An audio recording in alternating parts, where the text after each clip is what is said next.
Okay, hey there, and welcome everybody. We're thrilled to be here. I'm Steve Farrell. I am a co-founder and the executive director of Humanities Team. And look who I have with me today. I'll, I'll give her a proper introduction here shortly, but the beautiful Arielle Ford. And Arielle, really been looking forward to doing this program with you. Thanks for being here. We're live. I'm coming to you in Boulder, Colorado. And I'm guessing, Arielle, you're at home in La Jolla, California. Is that I right? am. Yes. Okay. So, hey, a big welcome to everybody. And in the studio, we'll just wave at you. Thanks for being here. Real exciting program in store. You're gonna have a blast with this hour, and Arielle and I are gonna have a blast with this hour. So first, a shout out to you all stream members that are in the studio, Humanities Team members, Humanities Stream Plus members, on social media. So YouTube, Facebook, Meta, all over the place. Sign.network. So John Raymer and Summer Raymer, thank you all for picking up this program, making what they call a wave, where they take it out to sites all over the world. And Arielle Ford's friends. So, big welcome to you all, because this is actually not only live, it's recorded. So some of you are going to be coming in here even through the week and into the weekend, and you're going to enjoy this program. Stay tuned here. So, of course, with Arielle, we're going to be talking about love, right? We're going to be talking about love in many different dimensions, because she is the queen of love. And as when we go into this area of consciousness, wow, it's such a thrilling, incredible journey that you're going to hear about here as we get into our conversation. Let me go ahead and give her a proper introduction as we get started. This is a longer introduction than I would normally have for this program, but I want to take you through the full introduction because there's probably things about Arielle that you don't know that you'll want to know. So here we go. So Arielle Ford, she is a leading personality in the personal growth and contemporary spirituality movement. For the past 30 years, she has been living, teaching, and promoting consciousness through all forms of media.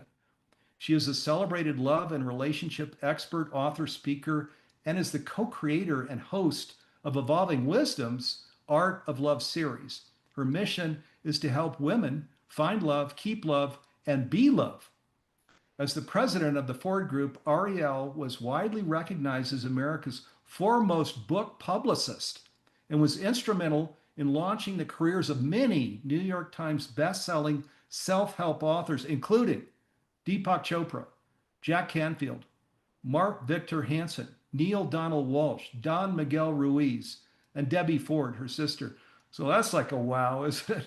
So Arielle was the publicist for dozens of other top-selling authors such as Wayne Dyer, Marianne Williamson, Louise Hay, Gary Zukav, Dean Ornish, Joan Borisenko, Jorge Cruz, and Don Miguel Ruiz.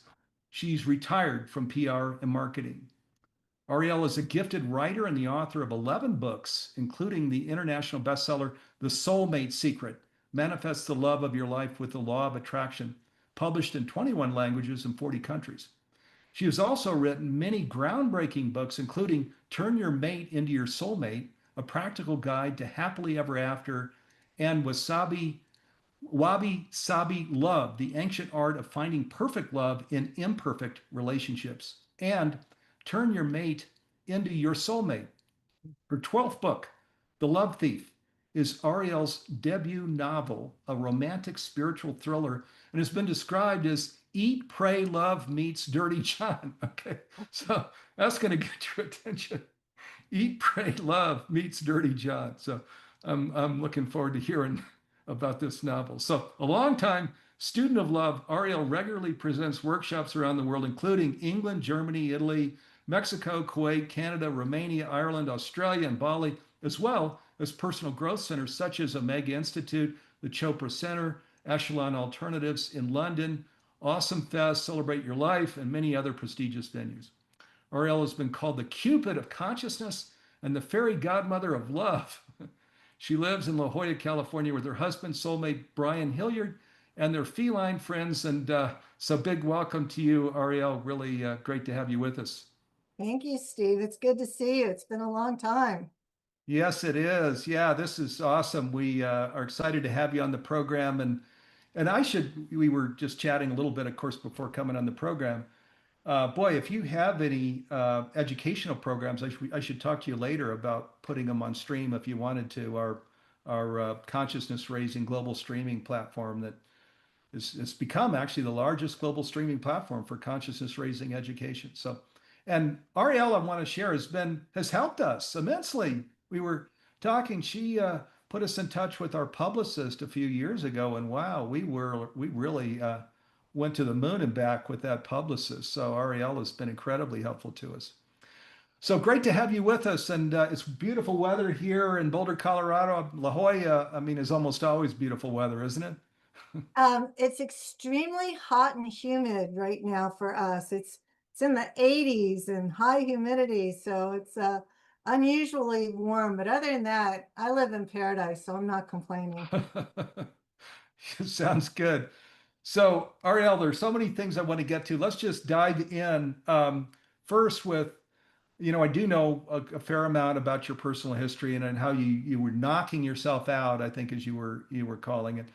Helping Deepak and all these. I shared, the who's who, right, in our industry. You were helping them launch and book publicists and all of these things, and then you sort of got your own you got wise, right, and moved in this, became really deeply conscious in your own way, in a very unique way. Can you tell us a little bit about that story? Because I find it fascinating. Well, I've had so many transitions and so many careers. I'm not exactly sure what you're referencing, but I stopped doing book publicity at the end of 2004. I realized at that point that media had changed after 9/11, and the world was no longer deeply interested in self-help, personal growth, and spirituality. They were interested in let's go to war. And it was very frustrating. So I just sort of over one weekend decided to quit and just close up shop, really not knowing what was next, but trusting that something was on the way. And also realizing that if I didn't make space for something new to land into, it wouldn't show up. And within, oh, I'd say 60 days, I got a remarkable phone call from Gay Hendricks. And Gay and I didn't really know each other. We'd met once, but he called me up and he said, I want you to drive up here to Ojai, which was a good 3.5 hour drive, and meet with me. I want to tell you something. So it's like I had nothing to do. I wasn't going to work every day. So Brian and I drove up there and he sat down and told me this incredible story about this idea he had to create something called Spiritual Cinema Circle, a DVD club specializing in spiritual and conscious features, documentaries, shorts, and animation. And he said, I want you to be my partner. And he said, and there's no upfront money, but when we make money, you'll make money. And I was like, yes, yes, let's do that. So that was the next 3 years. And it was just a wild, incredible, fabulous ride. I think I watched 550 movies in those 3 years because I had to write about them. And I had to bring on all our partners to help promote it. It was incredible. And while that was happening, I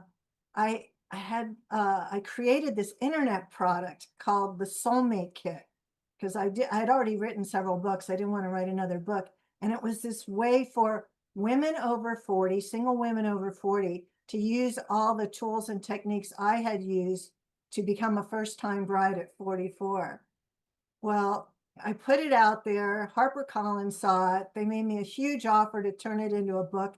And then suddenly I had this new career as a love expert. It was like, oh my God, wasn't planning on that, had never led a workshop in my life.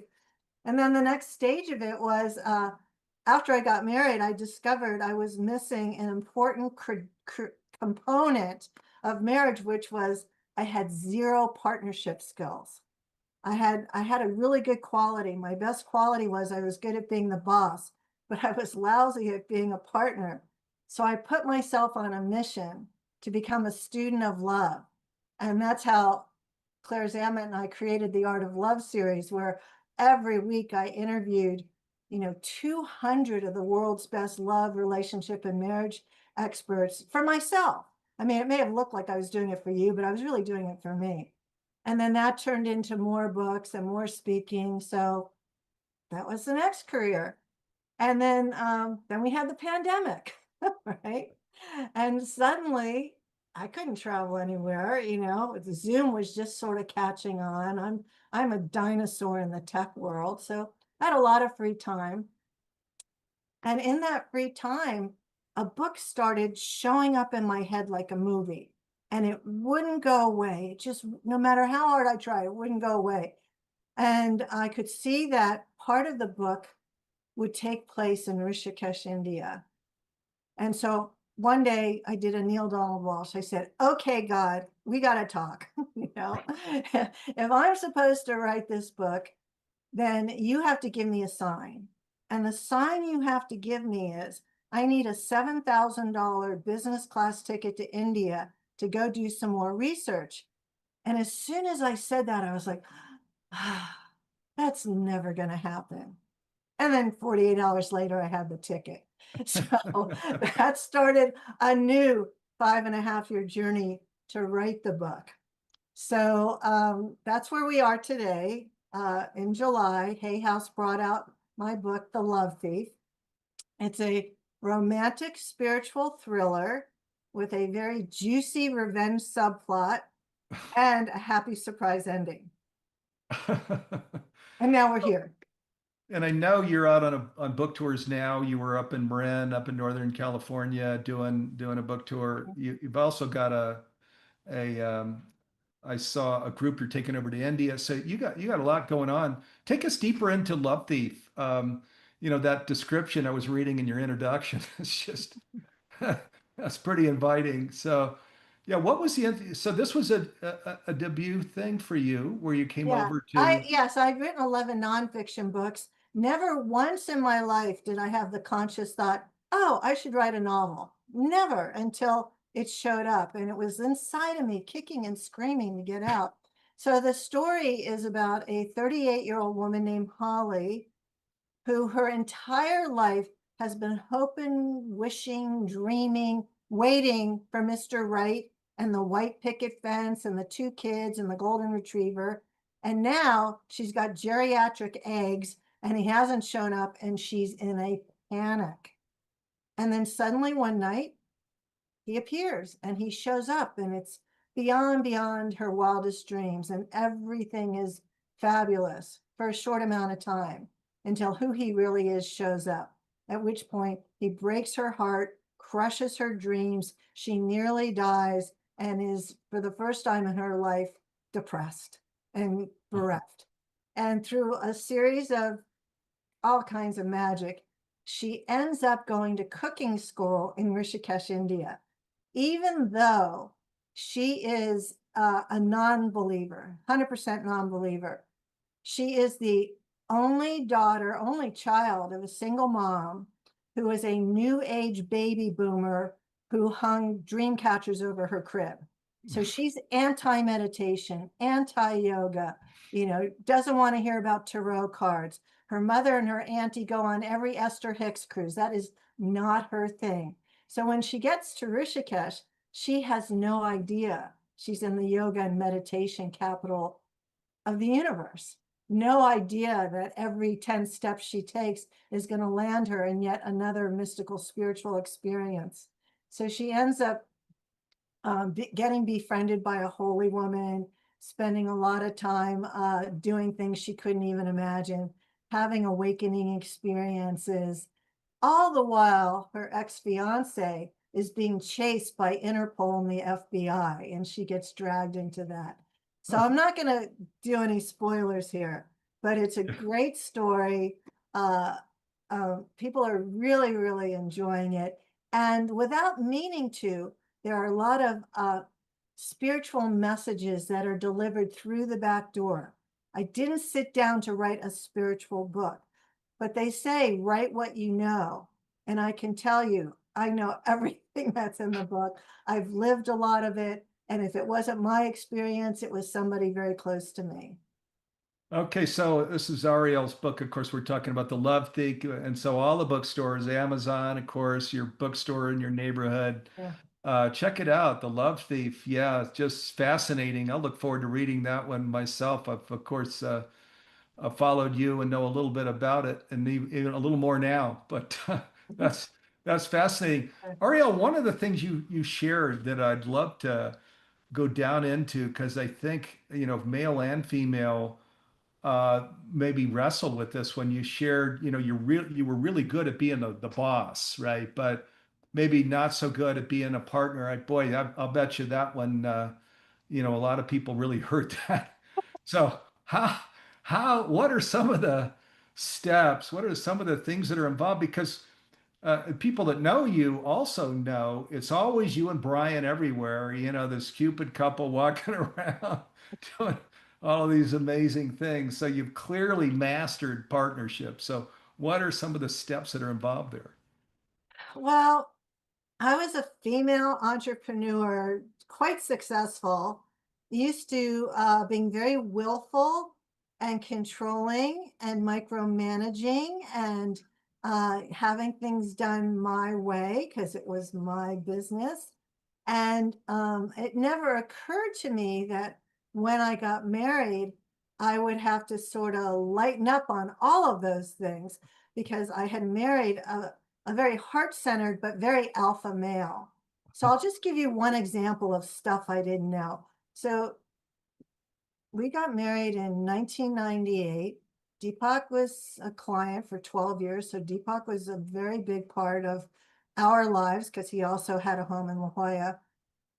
And Brian and I had a literary agency together, but he used to leave the office before I did. So I get home from work one day and I walk in the door. It's like, oh, by the way, we're having dinner tonight with Deepak and Rita, such and such restaurant, such and such time. And Brian gives me this very strange look. And I'm like, well, what's the matter? I don't understand. You love Deepak. I thought you'd be happy to go. He said, that's not the point. It's like, well, what is the point? He said, you didn't ask me. And I said, well, no, I didn't ask you because I knew you'd want to go. He said, but still, you didn't ask me. And so, like, I'm on tilt. I was like, what is he talking about? And what I didn't know at that time, which I later learned, is that there was a study done years ago with over 80,000 men, and they were trying to find out what the single most important driver and interest in a man is in a relationship, assuming it would be sex. Well, it turns out it wasn't sex, it is respect. So Hmm. I had no idea about that. I didn't know that on a level he wasn't communicating. He was feeling disrespected because I made plans for him without talking to him. And it took me a few years to master that one. It's like, but there was just all this stuff, I was just used to not being considerate of what somebody else would want. I assumed somebody else would want what I would want. Now you would think in my 40s I would have known this stuff, but I really didn't. And I certainly wasn't demonstrating it. So finding love, I always tell people, is the easy part. Keeping love, that's where all the work is.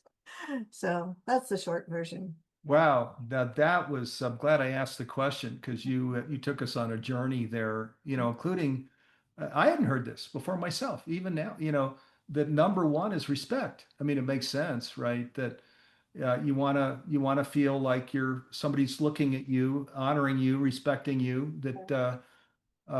Because if you're not respected, yeah, how far can you go? So isn't that interesting though that would be ahead of sex? I wouldn't have known, but makes total sense to me. Let me shift gears, Arielle, and go in another direction.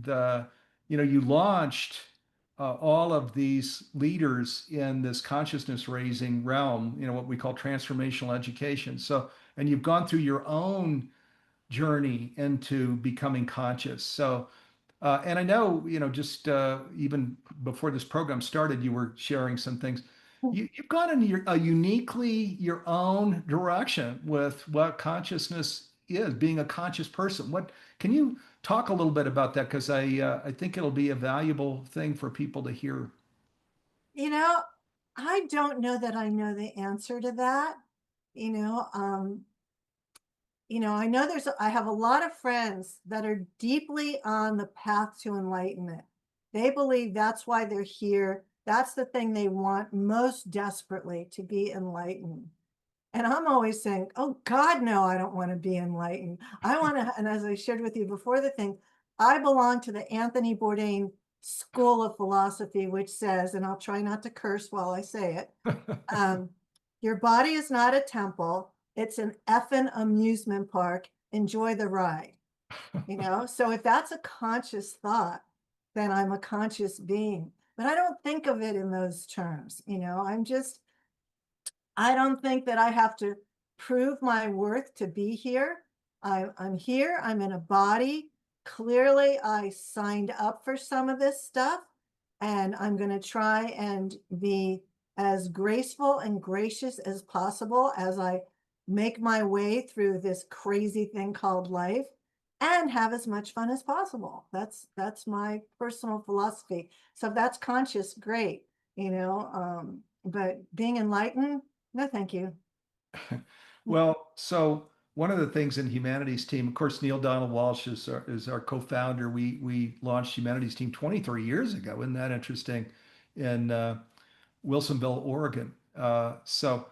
And of course, Neil, as people know, is the author of the Conversations with God book series, 9 books. So there are many messages there. Of course, we are all one, right? That and this is now out in the world that wow, it's that we're actually all cells in the body of this, of the divine, of God, right? Cells in that body, and that it's we don't have some big war going on between some demonic thing and God. That it's actually not that at all. There's so many messages and conversations with God, but the one I want to go to, relating to what you're sharing here, Arielle, is the focus on always on going with the soul, expressing the soul, which is a unique God residency, I'm going to call it, that's within each person, and that is that we don't need to create some logic thing of I need to focus on character and conversation and contributing, and which is what religion and spirituality often take us to, that place of just sort of we've got to logically do these things. What Conversations with God says is, hey, it's really simple. We're one, that there is a residency within you that is me, that is you. It's your soul.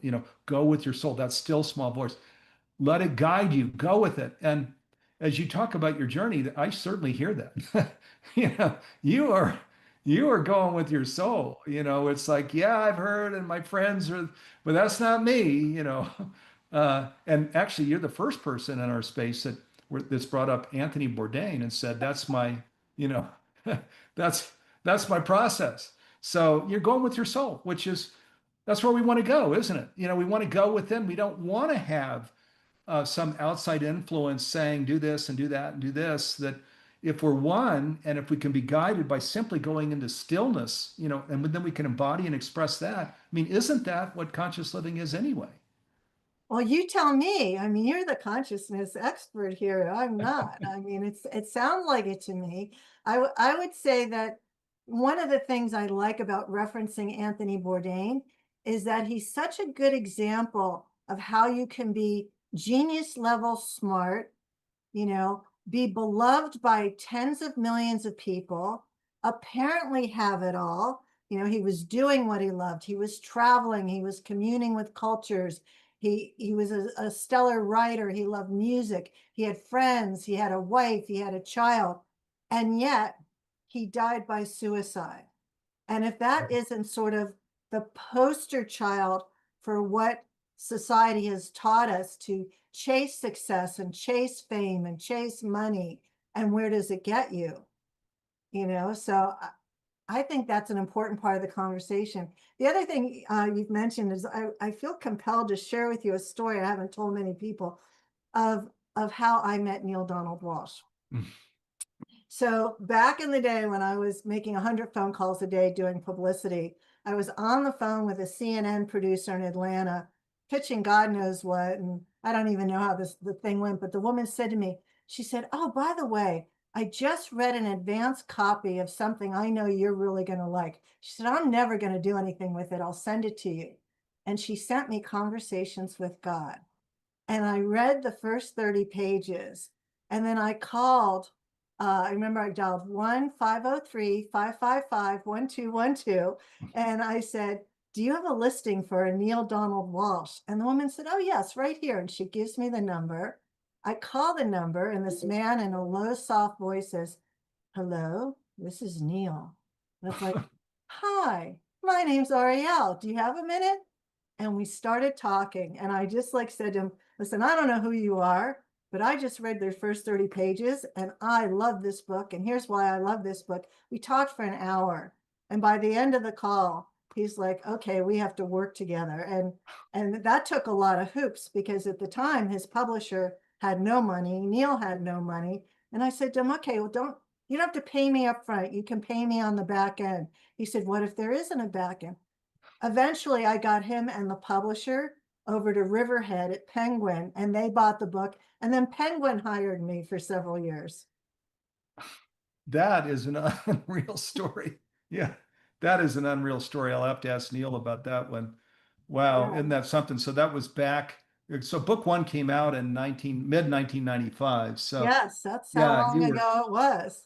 you were back there in the so that's of course that's 30 Yes. years Yeah, ago. and then he Yeah, came to La Jolla and he met me and my sister, and we spent a lot of time together, and he was at my engagement party, and then I interviewed him for The Love Thief because Conversations with God plays a big role in that book, which takes too long to explain it. But anyway, Neil's always been very generous with me. yeah. Now he of course is we do things all the time, of course. There's this is all about really these key messages of Conversations with God, which have now, I'd say, have bled out in the world in many ways. There's so many messages, courses, movies, documentaries that are bringing in this non-dual, loving God. That as you know, talking to Neil, the big thing that people bring in is, "Neil, this narrative is like too good to be true. Come on, this is too good to be true." Isn't that interesting? That's the pushback on the Conversations with God narrative, that a loving God where there's this turnstile of life where you're this candle in the sun, in the afterlife, and you say, "Okay, I'm just a candle in the sun. I want to be the light." And God's saying, "Well, you are the light." And Hey, dummy, you are the light. yeah, and God said, I got you. So you're saying you want to be the light in the absence of the light. That's what you're saying, aren't you? And you're saying, yeah, that's what I'm saying. So then boom, you are born into a body, and here we are, So here we are right now, right?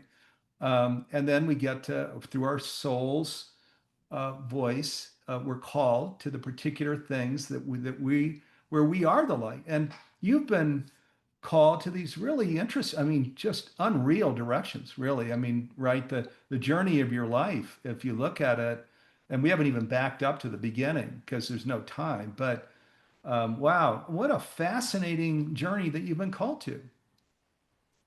Yeah, I consider myself very blessed, and I think part of it has been that I've never had a 5-year plan or even a 5-day plan. I pretty much like to keep my feet on the ground and use that as my point of consciousness and not make plans. I don't want to dictate where things are going.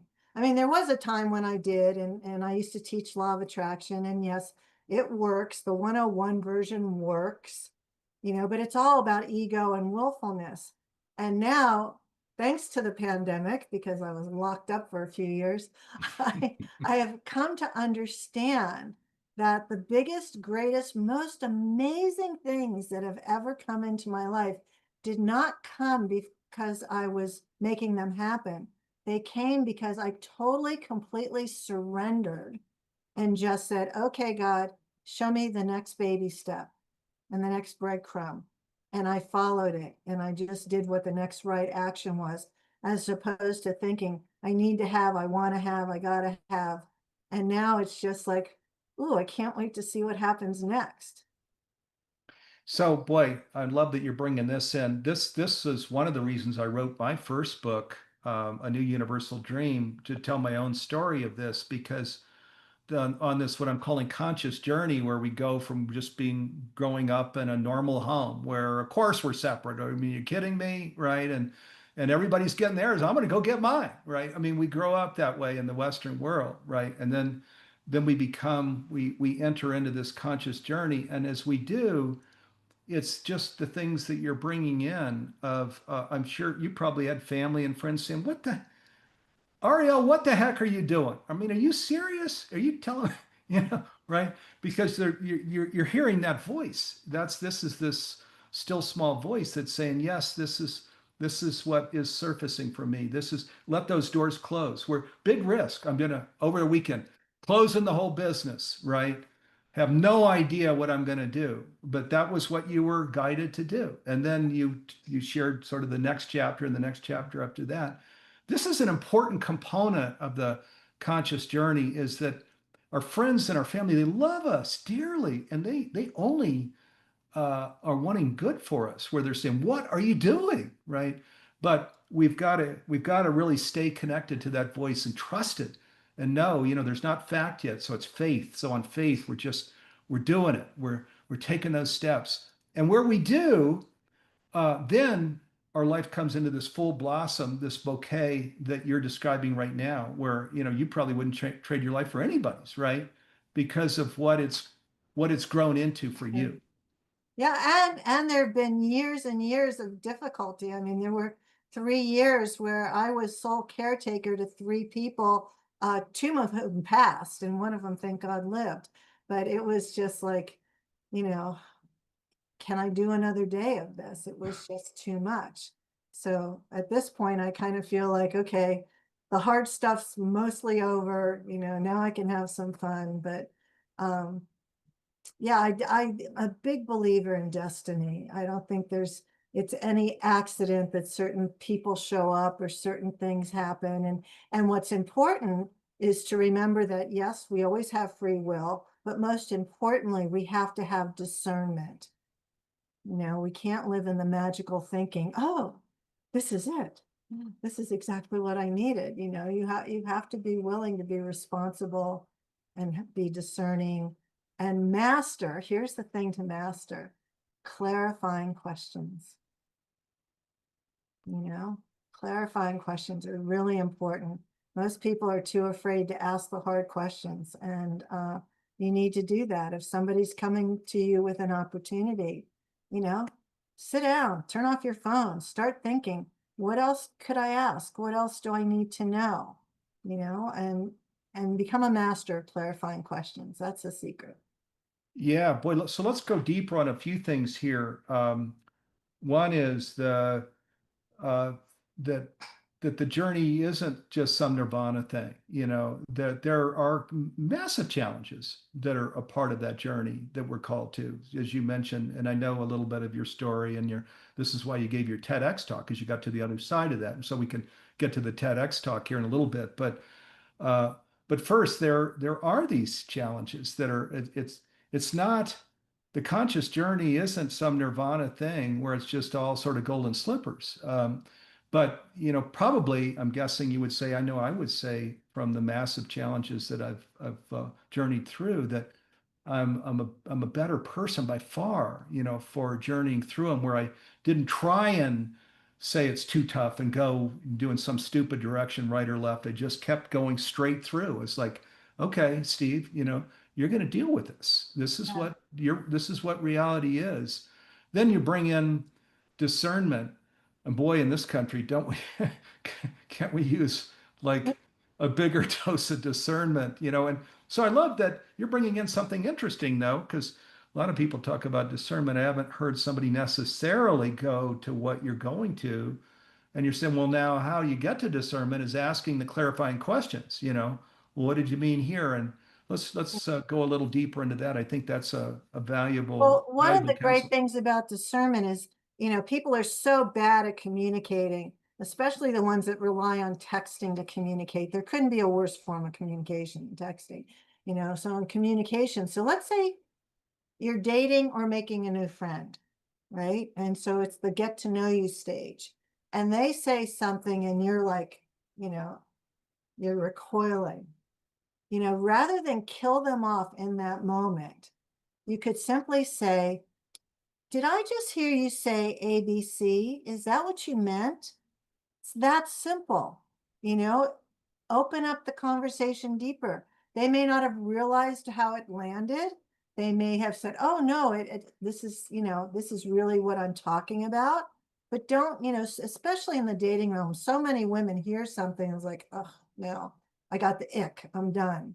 Whereas if you asked a clarifying question or two, it would change everything, most likely, unless they are radically, I won't use the word.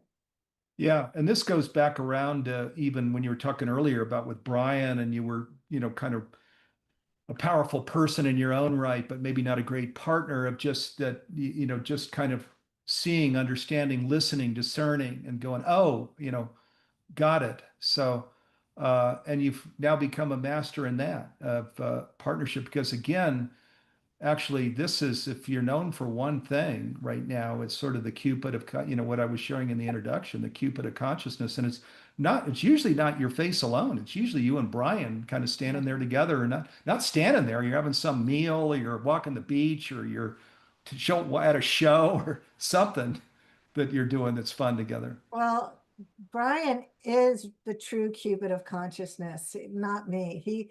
That is his life. Those are the conversations he likes to go deep with. He's really good at it. And in fact, the hero of my book, the hero of The Love Thief, has the personality of Brian, because I refer to him as my love chakra on legs. He claims that he exists on the planet at this time because he wants everybody he comes in contact with to have the experience of being loved. Wow, I love that. And that's new to me. I love that's his, so then when you look into this guy's eyes, he's a very caring, compassionate, thoughtful person, isn't he, through and through? Yeah, absolutely. Yeah. So boy, you're blessed in many ways then, huh? Somehow, and when I was on the other side picking out life partners, I picked really well. I'll say, yeah. So, anything, on this, I've already gone deeper, and you shared a little more about going from being a powerful person to a great partner, but that is such that's an arduous path. A lot of people, I think, wouldn't necessarily, that start out being so strong in their own right, maybe would have some challenge of getting to a good relationship, much less a great relationship. Any other little things that you want to put up? Because you write about this. You're a prolific writer, of course. I mentioned that in the introduction. Yeah, just any other little tidbits that Well, you can share with people. I had a lot of teachers and I'm a good student. So I retained a lot of what I learned. But one of the things I learned from Alison Armstrong, which was so useful, is how to have a difficult conversation. And actually, it's a combination of Alison Armstrong, John Gray works. I'll just give you a scenario. So Brian and I are out at a party, and we're with you and your partner. And Brian says something to me that totally pisses me off. And I feel totally insulted by it. But it's 11:30 at night. It's time to come home. I'm not going to rip him a new one in public. So we get into the car, and I'm thinking, no, this is not the right time. We're both really tired. Let's go to bed angry. I'm angry. He's not. So we go to bed. And in the morning, I wake up and I very kindly, gently say to him, I have a problem that I need your help with. Do you have some time later today? Maybe we'll go for a 10-minute walk. And of course, his response would be, oh, just tell me now. It's like, no, let's just wait till later. It's not that big a deal. So 4 o'clock, we go for a walk. And I say to him, Bry, I know how much you love me. And I know that you would never consciously choose to upset me or hurt my feelings. And last night, when we were with Steve and you said ABC, I felt like XYZ. And then I shut up. I put invisible masking tape over my mouth and I don't say another word because chances are he's going to say, oh my God, I didn't mean that at all. I'm so sorry, blah, and then that will be the end of it unless I want to be a pain in the ass and keep poking at it. So that's just like, one example of stuff I had to learn along the way. There are other things. I don't know how many men are on this call, so some men may find this insulting, but I also became an expert at manipulating conversation with him. Like I know when there's a breakdown, I want to get it over with as quickly as possible and never talk about it again. Brian wants to dissect it for an hour and then come back to it for the next 3 days. So I've had to learn how to avoid making that happen. Now if Deepak's in town and he calls and says, let's go to dinner, my response is, and yes, what time? My response is, well, I'll be there for sure. And I don't know what Brian's plans are. And then I'll call him and say, I'm going to dinner with Deepak. Would you like to join us? So Yeah. I, learn how to do this in a way that serves me, because for me, it's always about me and also serves him. Yeah, boy, that is beautiful. And as you were talking here too, Arielle, it reminds me of a lot of things here with my partner because I met my wife, and you may know, I was in Silicon Valley. I was kind of one of these guys in the right place at the right time. And right as the internet was being born, I'm heading out with another guy with uh, we and we didn't have any money, we're in South San Francisco because that's the only place we could afford a teeny little executive suite. We drag in our used furniture and we start our business, but it was focused on the internet, and the largest companies that are wanting to design, install, and maintain their global networks like the Gap and Levi and et cetera, et cetera. And we knew a little more, than everybody else, including even IBM, my former employer. So everybody's hiring us and dragging us in, and we're growing like crazy from 2 guys to 175 when we sold it to NEC. And we started a second company that we took to 750 people and 75 million in 2 years. So I had all of that going on, and I met my wife in that first company. So and of course, so the relationship as it starts out is Steve is CEO and and Stephanie is a worker bee. And I didn't realize that in a relationship, boy, you got to find a whole new dynamic. Like that dynamic is not going to work at all. This, just the discernment of where we're two equal people and you're asking questions, a lot of the kinds of things that you're bringing in where I just became sensitive to, oh my God, I just had blinders on. I mean, I just didn't see it there in the beginning. And then I couldn't have the relationship I wanted, until I could work through that. Well, I always tell couples, don't ever work together. It's the worst possible idea, except in the rarest of occasions, because there's a power struggle. And, we women in business are in our masculine energy. You're always in your masculine energy. And, there's going to be things about who's right, who's wrong, who's control. And then you have different work styles. Brian and I started a literary agency together, and there were so many days I wanted to kill him because I'm the kind of person, something lands on my desk, I get it done, it's off my desk, I'm on to the next thing. And Brian's much more thoughtful now. Yes, he was in charge of vetting the contracts, which are long, many page legalese, pain in the ass things. And, so we'd get a contract in from a publisher and I'd give it to him. And then like 3 days later, well, is the contract done? He said, well, yeah, I've read it through. I've made some notes, but I'm going to read it again. And I said, well, the author doesn't get the first payment and we don't get paid until we get the contract in. So could you hurry it up?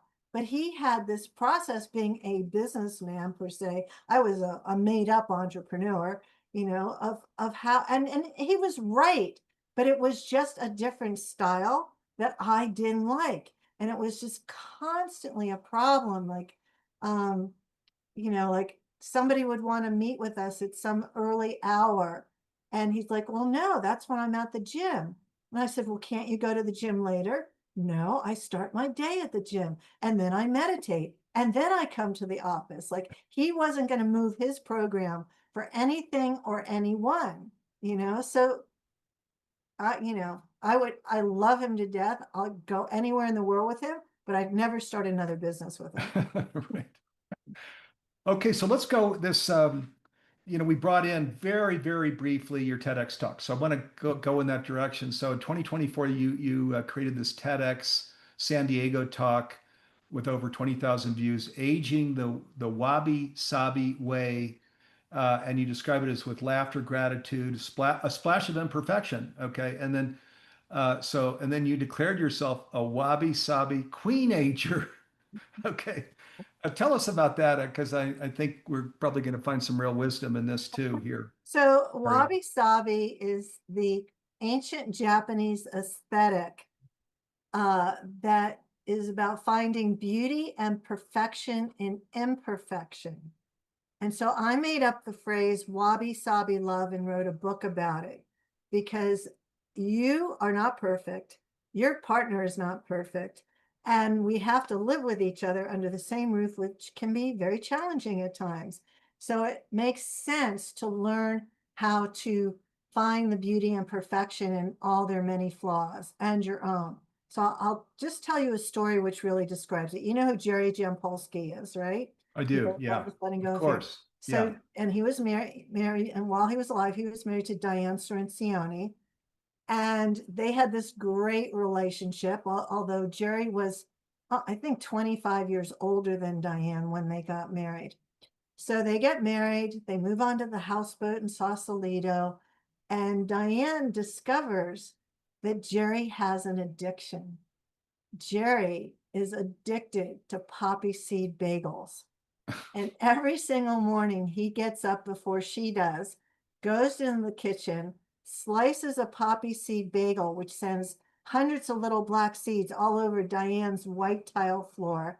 He toasts his bagel, he puts a smear of cream cheese on it, and then he walks around the kitchen eating it, dropping even more little black seeds all over the floor. Now, Diane gets up every morning, same thing. She understands Jerry's older, can't get on his hands and knees to clean this up because you can't sweep poppy seeds. So she's on her hands and knees with a wet paper towel, getting all the poppy seeds off the floor. And this goes on for years, and she's fine with it because she loves Jerry. One morning, she's in a really bad mood, and she's on her hands and knees, wiping up these little black seeds for the millionth time. And she has the thought, I wonder what it would take for me to never have to do this again. And then she starts to cry because she realizes that Jerry would be gone. And she gets off the floor and she runs into his office to give him a hug and say how much she loves him. And from that day on, every morning as she's wiping up the little black seeds, her heart is filled with love because she realizes she has another day to spend with Jerry. So that's wabi-sabi love. And Jerry lived to be 98. He died on my birthday 3 years ago.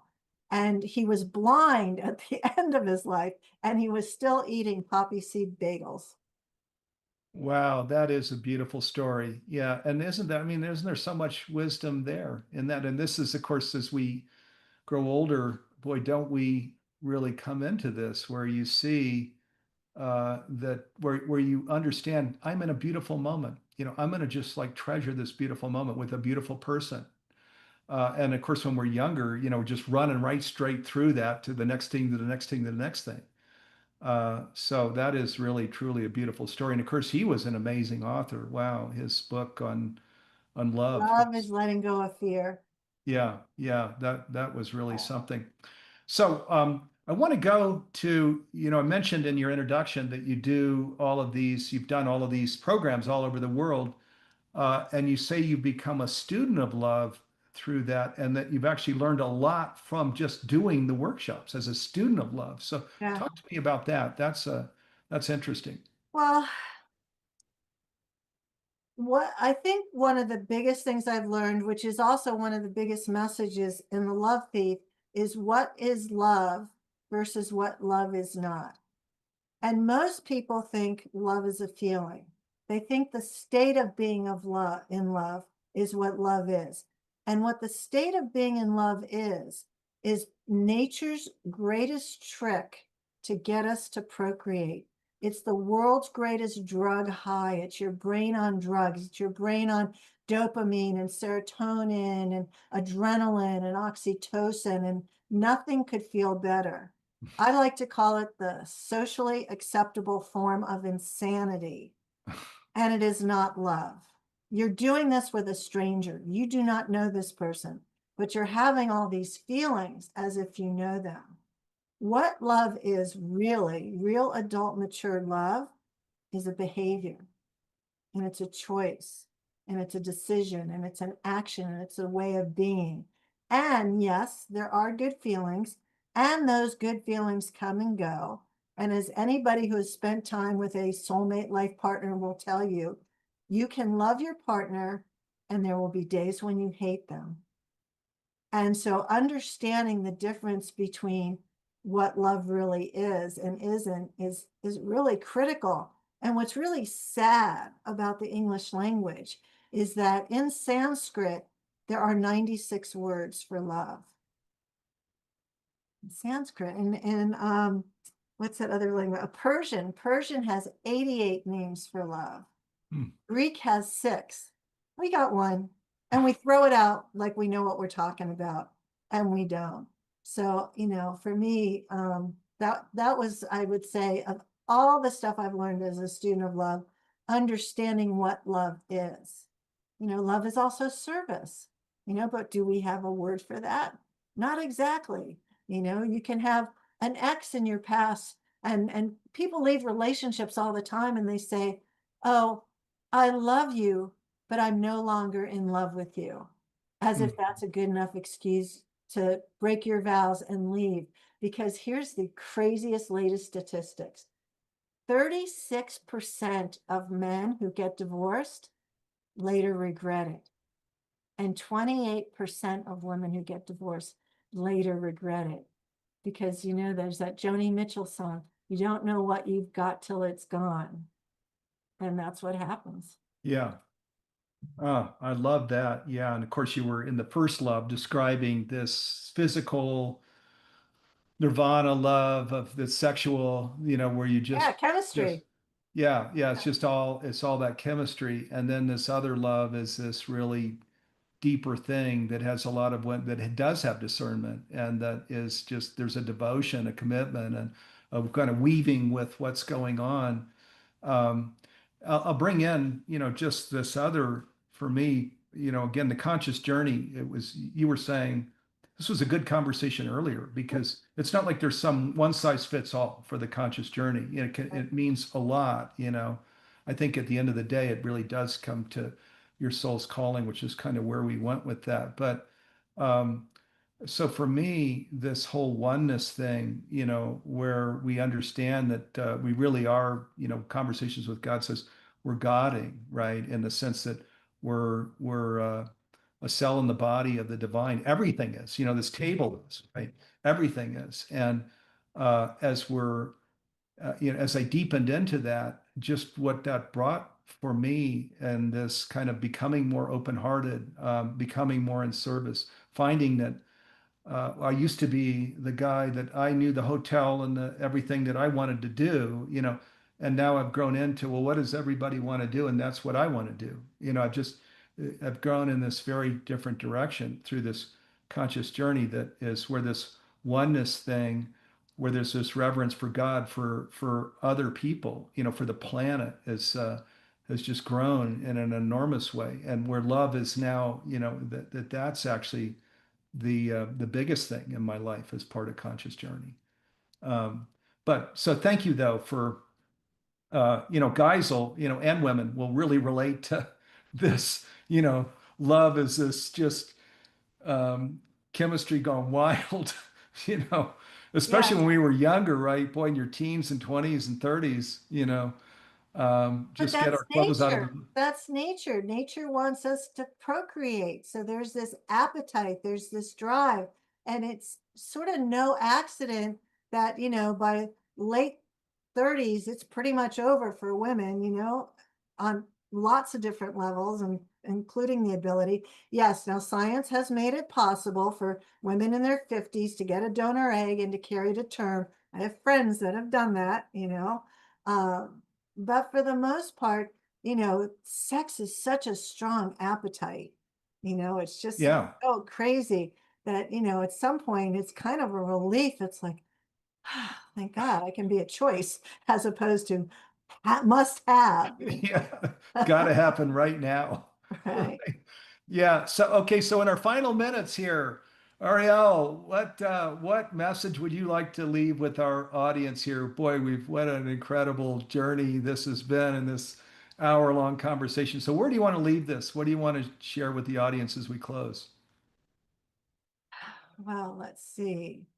I would say that trust the process, you know, stop trying just stop trying to make it all wrong. Like, we're living in very turbulent times. It's so easy to see what's not right. And I get triggered so easily by a lot of it. But I would say clearly when we're in the rearview mirror, if we're still alive 10 years from now, it might make a lot of sense. But for me, what I see, it's important that we try to find what brings us peace and makes us happy and start there. Because I'm sure you're familiar with the work of Heart Math, the Institute of Oh, of course, we work and Heart, closely. Deborah and right, Howard and and all of them. right, Yeah. right, right, and Heart. I used to do their PR too, and getting into heart coherence because when we're in heart coherence, our electromagnetic field goes out an additional 25 feet. So like I do my Inner Balance app every single day. Not only does it center me and get me ready and fill up my love tank for the day, it also lowers my blood pressure by a lot. So it's really good stuff. So I would say, yeah, really take care of yourself because even if you're not triggered and even if your things are going well for you, we are coexisting in this soup where there are 8 billion people having a simultaneous nervous breakdown. So you could be the happiest, most grounded, centered person in the planet, and you're walking through all this garbage and you're getting slimed, so take salt baths, jump in the ocean, cleanse yourself and try to have fun. Absolutely. Anthony Ordain. Yeah, so beautiful. Okay, that'll be the last word. So Arielle Ford, and the author of The Love Thief, and go out and check out this book. It's in bookstores, Amazon, etc. Wow, sounds like just an amazing book, and Arielle's other books. So Arielle, thank you. You're welcome. Thanks for joining me for the hour. What an incredible conversation it's been. Just gratitude. And to viewers, love and peace and blessings, you all. And as you know, we now on Thursdays do highlights with our instructors that are part of the Humanity Stream Plus community and streaming platform. And we've got a great guest here tomorrow that it's at the same time, 9 a.m. Pacific, 12 noon Eastern. So join us, everybody. Okay, Arielle. Thank you. Mwah. Love to you. Thank you for being here. Viewers, thank you. And we'll be back on the air tomorrow. Take care, everybody.